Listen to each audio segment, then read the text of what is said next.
Welcome back to my channel Alvis kitchen. আশা করি আপনারা সবাই ভালো আছেন। আমি আজকে আপনাদের সঙ্গে শেয়ার করছি ইলিশ পোলাও। আশা করি এই ইলিশ পোলাও রেসিপিটি আপনাদের অনেক ভালো লাগবে। তো চলুন চলে যাই মূল রেসিপিতে। ইলিশ পোলাও বানানোর জন্য এখানে আমি কিছু ইলিশ মাছের টুকরো নিয়ে নিয়েছি। এখন আমি ইলিশ মাছের গ্রেভিটা তৈরি করে নিব। সেই জন্য আমি একটি বাটিতে নিয়ে নিচ্ছি হাফ কাপ ফ্যাটানো টক দই। এবার এই দইয়ের মধ্যে দিয়ে দিচ্ছি 3 চামচ পেঁয়াজ বাটা।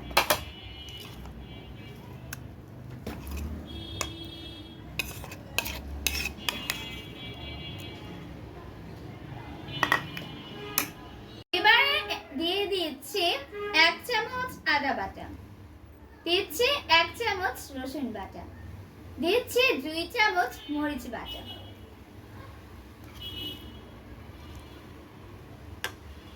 এখন দিচ্ছি 1 চামচ জিরা বাটা, জিরা গুঁড়ো, দিচ্ছি 2 চামচ ধনিয়ার গুঁড়ো।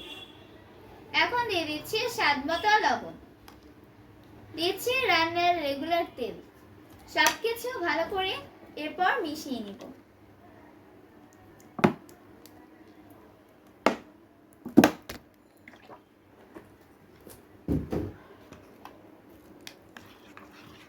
সুন্দর একটা কালার আনার জন্য এখানে আমি দিয়ে দিচ্ছি 1 চামচ লাল মরিচের গুঁড়ো। এটা কাশ্মীরি লাল মরিচের গুঁড়ো, এতে কোনো ঝাল হবে না, জাস্ট সুন্দর একটা কালার আসবে। এখন ইলিশ মাছগুলোকে ভালো করে ম্যারিনেট করে 10 থেকে 15 মিনিট এভাবেই রেখে দিব।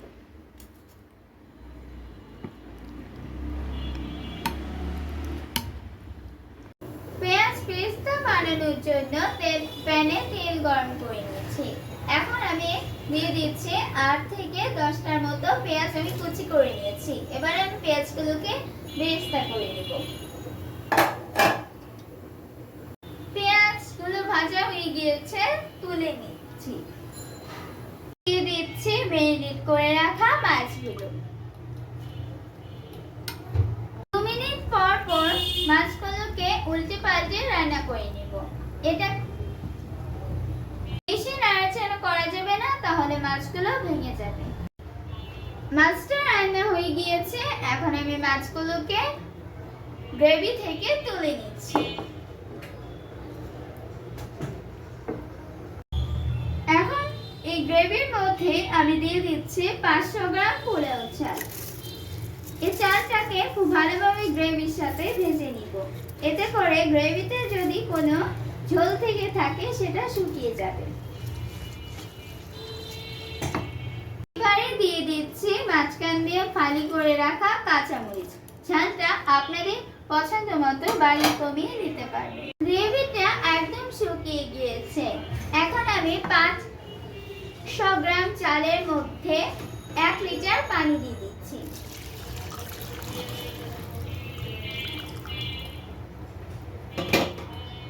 এখন আমি ঢাকবো না, ফুটে ওঠা পর্যন্ত অপেক্ষা করব। লবণটা চেক করে নিব।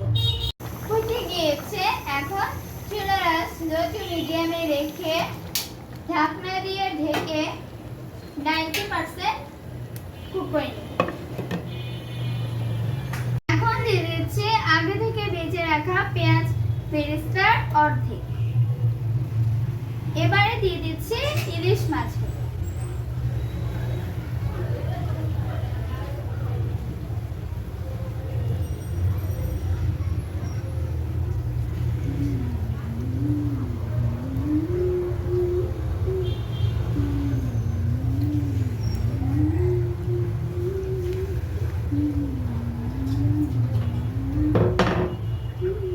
আবারও ঢাকনা দিয়ে ঢেকে 10 মিনিট দমে রেখে দিচ্ছি।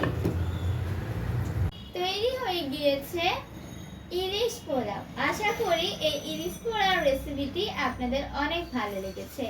যাদের ভালো লেগেছে তারা অবশ্যই লাইক, কমেন্টস ও শেয়ার করতে ভুলবেন না। সেই সাথে আমার চ্যানেলটি সাবস্ক্রাইব করার অনুরোধ রইল।